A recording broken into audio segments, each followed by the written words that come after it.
Assalamualaikum warahmatullahi wabarakatuh. Salam dan bahagia. Alhamdulillah rabbil alamin. Teman-teman, kita bertemu lagi atas izin Tuhan Yang Maha Esa. Mudah-mudahan kita semua selalu dalam lindungan Tuhan Yang Maha Esa dan selalu mendapatkan ridho dan hidayah dari Tuhan Yang Maha Esa. Baik teman-teman yang saya hormati, pada kesempatan kali ini izinkan saya untuk berbagi sedikit tentang bagaimana perhitungan jam pelajaran pada mata pelajaran praktik kerja lapangan atau PKL pada implementasi kurikulum merdeka di jenjang SMK.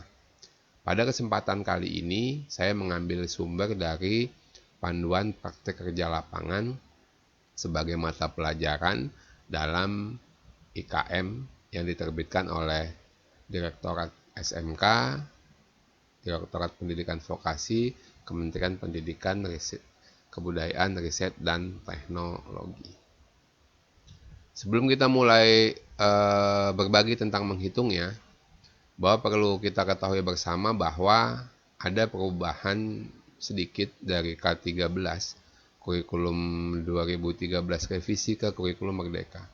Bahwa pada kurikulum merdeka, PKL itu menjadi salah satu mata pelajaran yang harus diikuti oleh seluruh peserta didik SMK dengan ketentuan sekurang-kurangnya 6 bulan atau 792 jam pelajaran di kelas 12 pada SMK 3 tahun dan sekurang-kurangnya 10 bulan atau 1368 jam pelajaran di kelas 13 pada SMK 4 tahun.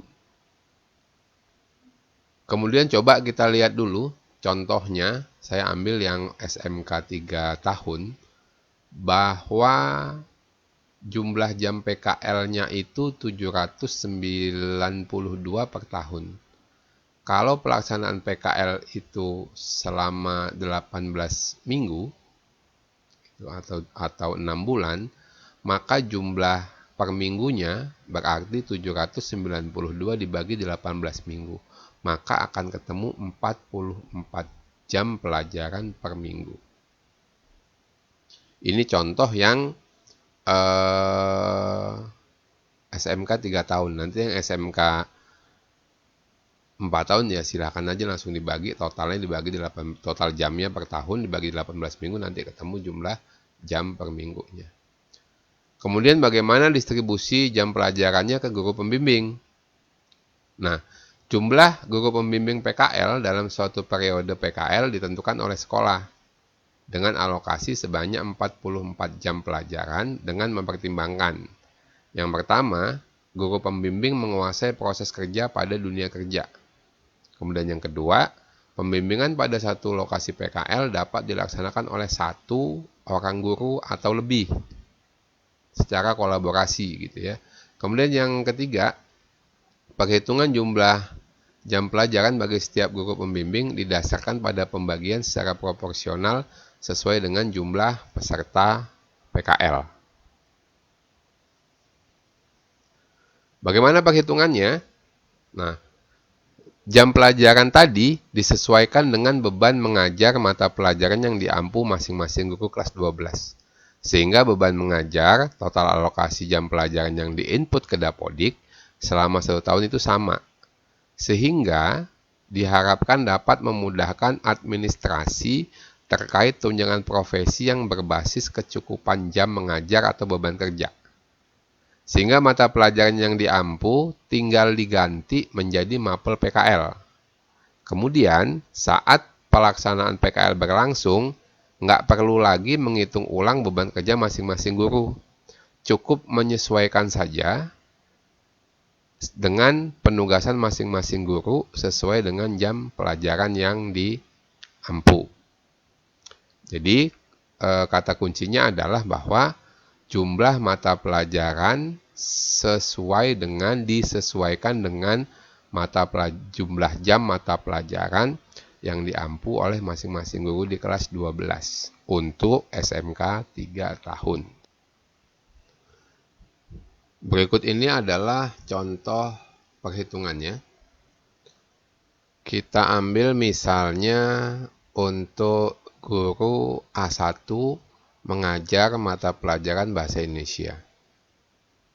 Guru ini mengajar di kelas akuntansi 12 3 jam, kemudian di kelas 12 kuliner 3 jam. Maka jumlah JP-nya adalah 6 jam. 6 jam ini adalah jumlah jam PKL-nya. Kemudian ada guru A2 bahasa Indonesia mengajar di kelas PPLG 3 jam. Jumlah jam per minggunya 3 jam. Maka inilah jumlah jam PKL-nya. Dan seterusnya, termasuk guru kejuruannya. Misalnya guru kejuruan akuntansi mengajar di kelas akuntansi kelas 12 7 jam. Per minggu 7 jam, sehingga jam PKL-nya dia 7 jam. Nah, kemudian jumlahnya itu nanti total 144 jam per minggunya. Kemudian ada beberapa catatan berkenaan dengan jumlah jam tadi, bahwa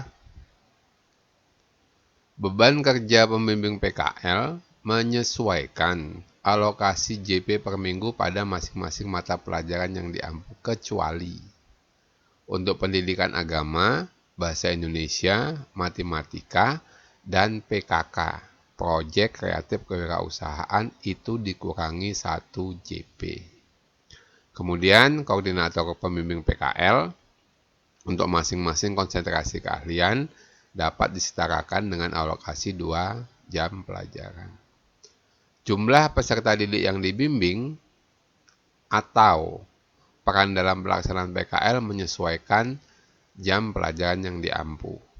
Nah, ini perhitungan berapa jumlah peserta didik yang nanti dibimbing oleh guru tersebut.